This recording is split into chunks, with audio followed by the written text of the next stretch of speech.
Well, what a win for Rajshahi Warriors as they make it to the final to face Chattogram Royals. What a fantastic performance at the top. Kane Williamson coming in and scoring 45 at the top. Nisham, that partnership, 44 in 26, really set the tone for Rajshahi Warriors, and they managed to make 165 for 9 in their 20 overs. In response, Sylhet was restricted to 153, courtesy some wonderful seam bowling that we got to see from Binura, Fernando, Saklen picking up a wicket as well. But Fernando was the pick of the bowlers, picking up 4 and really leading his side to the finals. Rajshahi Warriors winning this by 12 runs.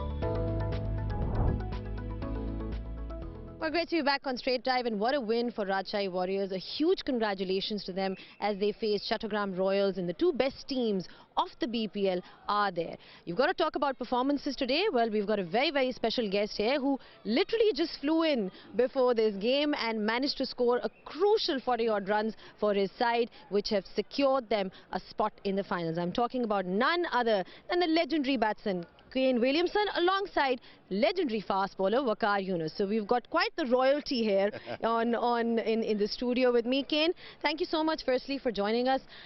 You must be pretty jet lagged, we've got to say, because you've just flown in from the SA20 and you've come in and contributed runs as if you've been playing the tournament from the start. So tell us your thoughts about what it's like to be playing the BPL for the first time. Yeah, I mean, firstly, great to have the opportunity, and although on the back of, unfortunately, our team in South Africa not getting through to the finals, which was a shame. So a quick message, and on my way home, I sort of diverted my flight, and I'm here. And so really nice to be involved in a semi-final and get to know some of the guys and experience the BPL for the first time. So you've just flown in this morning, is that right? Yeah, I got in about lunchtime. Yeah, had a quick sleep. Yeah. You need to hurry up. And then casually scored about 45 runs and, you know, sort of won the game. Really scored some important runs at the top.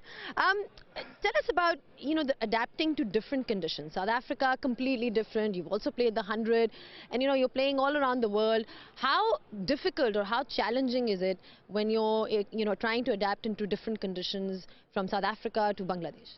Yeah, it is a bit of a challenge, but it's also one of the beauties of the game, because it always tests you as a batsman and a bowler in terms of how you need to try and execute your skills and target different areas of the ground. And certainly coming here, I was asking a few questions to some of the players, and I was following some of the scores.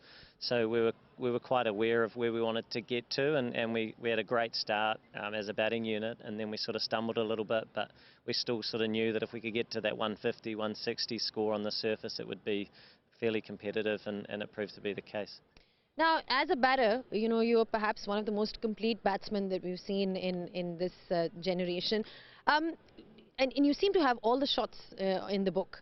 I mean, how difficult or how much of a challenge is it to have a complete game? You know, we saw some beautiful shots over extra cover from you, and they're perhaps one of the most difficult shots to play as well. I mean, how do you perfect your skill? Yeah, I suppose never feeling like it is perfect. So you're always just working on it, trying to develop your game. As we see the T20 format, it keeps evolving so quickly.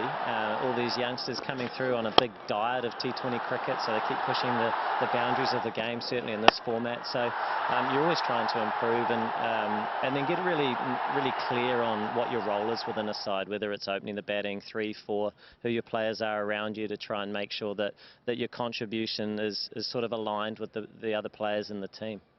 Well, the most beautiful part I thought of his inning was, you know, in front of him he lost what, 3 or 4 wickets, I guess, and he just kept his cool and he kept on playing the way he plays. He did not change his technique or any of that, or he didn't bog down by the bowlers. He said, you know, just carry on playing the way he plays. And Nisham, I thought, I don't know if it is your influence on him, the way he played, because your partnership with him really, you know, put you guys on the spot where they could have won the game. Yeah, I mean, his contribution, his innings today was incredible, and you could see both teams trying to target that slightly shorter side, and so you did very much have two ends. Both teams are really trying to keep right-hand, left-hand combinations out there, and and we tried to make the most of that. We wanted to get to a stage where we could go with a bit of freedom, and he certainly put the icing on that partnership, which was great for our side. Yeah.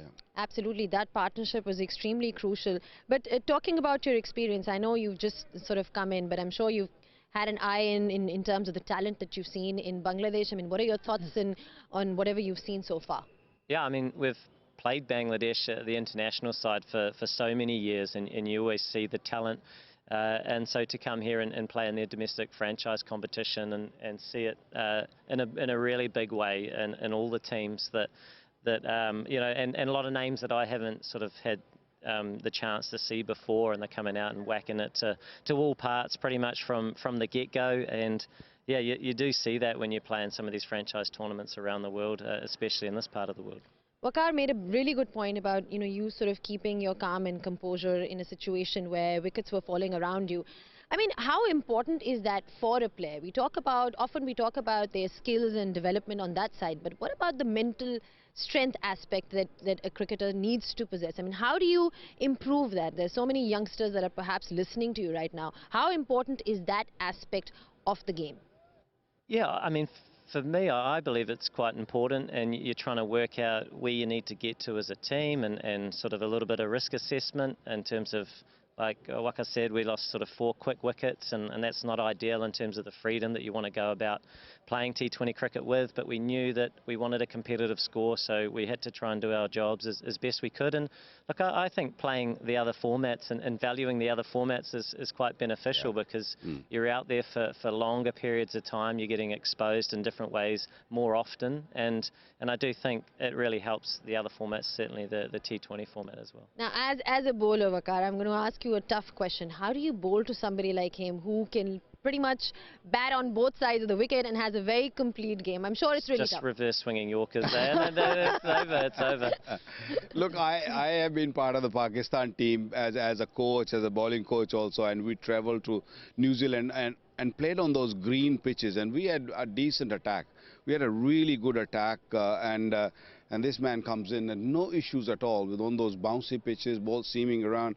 And, I guess, from the very young age, he has trained himself in a way that he understands the game really well, he understands the bowling really well, sees the ball closely, plays the ball really closely, and when he had to attack, he's got a game. He's got all sorts of game. He's a machine, actually, to be honest, because I don't know, you probably explain it better, but what I see as a bowler is just that he has got his areas where he keep an eye on and thinks that, okay, this is my shot from certain area, and this is what I'm gonna play, this is what I'm gonna leave.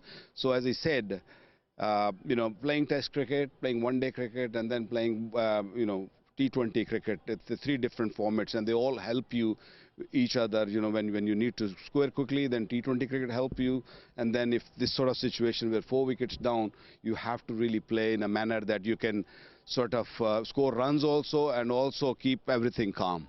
Amazing. Absolutely. Talking about development, Vakar spoke about how it was something that you did at a very young age, develop your skills. Is it possible for a player to develop further skills midway when he sort of plays international cricket? Because we see a lot of players struggle with certain weaknesses. Every player has a weakness or two. Is it possible to work on that and nurture that and perhaps develop your game while you're playing international cricket? Or is it a case of really sort of developing those skills at a lower age when you're playing school cricket, etc.? I think the foundations of your game come through from a really young age, but the learning never ends. And I think it's a good point, actually, is that you want to give yourself the allowance to learn. We put a lot of pressure on ourselves. You get to the top level, you want everything to go well, and it's high pressure, etc. But that is where you do get exposed to the best in the world, and it doesn't happen until you get there. So there are always so many lessons that are right there in front of you, that you do want to have an open mind, and that never ends. I mean, you get a little bit older, you have a number of different experiences, you continue to go on different surfaces, and you still want to be able to make those adjustments and try and develop your game. And I do think that's a really important part as a professional cricketer, is just trying to keep pushing your game forward and trying to get better every day. Lastly, parting thoughts. Anything in particular that you would like to still achieve at the latter end of your career, as we speak about your evolution as a player and all your accomplishments and all your achievements? Is there anything that is perhaps left for you ambitions-wise which you want to achieve? Winning tomorrow, I guess. Yeah. Yeah, after. well, the day after. That's the next immediate thing on the agenda. But for me, at this stage, I have a young family, and so the balance of what I do now is really important. I captained the team for a long time, and that requires a real focus and sort of consumes you in a lot of ways. And I loved doing that, and now I'm not, and so you're sort of assisting in other areas. So the role sort of changes a little bit as you sort of go through the years. But as long as I'm still enjoying it and contributing to the team as much as I can, then that's really important to me, along with the balance of the family, because it's such a big commitment, the international, the travel, the focus, and just every day trying to get better as a player. All these things have a bit of a toll, but I've certainly really enjoyed the journey, and I'm still enjoying it. You think you can ever go away from the game, or you're just gonna just keep doing what you do, and of course then maybe into coaching, or maybe just sitting here talking? Yeah. I think I'll always have some connection to the game. I do love the game, and when the day comes where I do finish playing, I want to finish loving the game. I think that's really important to me, because it's not sort of common all the time, I think, in players that finish. So that's important to me, and we'll see what's next. No major plans, but still enjoying it, and there's still always plenty of cricket coming up. Work-life balance is what we spoke about, which is what we're all trying to do. We're trying to do as well, right? Thank you so much for your thoughts. We believe that you're extremely tired, so after all that travel and coming in and scoring runs, and then not much time in terms of turnaround time, because we obviously come to watch the final in a day as well. But what a moment for Rajshahi Warriors. They've been the table toppers of this tournament, and why not? A very disciplined bowling performance. Benura Fernando picking up wickets. Shanto scored 100 at the start of the tournament, and he's been leading his side so well. So a huge congratulations to them, a great partnership in between. And as we like to call it, you got to keep your nerve, you got to keep your calm and composure, because that is what takes you forward towards into the final as well. Jubilation all round, hugs all round, and why not? It is a team that deserves a spot in the final, and the spectators, don't forget, they've been out there supporting them in every game, and now perhaps looking forward to the all-important grand finale. And this is what we are talking about. The final is Chattogram Royals versus Rajshahi Warriors on the 23rd of January, and we'll be seeing you guys at 5:15 p.m. for all the coverage. Well, thank you so much, Kane, for your lovely contribution here, and we wish you all the best for your future endeavours. Of course, the final comes before that, but also everything else that you've got planned. Thank you so much, Vakar, as well, because you've been absolutely magnificent. The legend that he is, with all his expertise, and I'm sure that we can look forward to a great final. Until then, it's goodbye from all of us.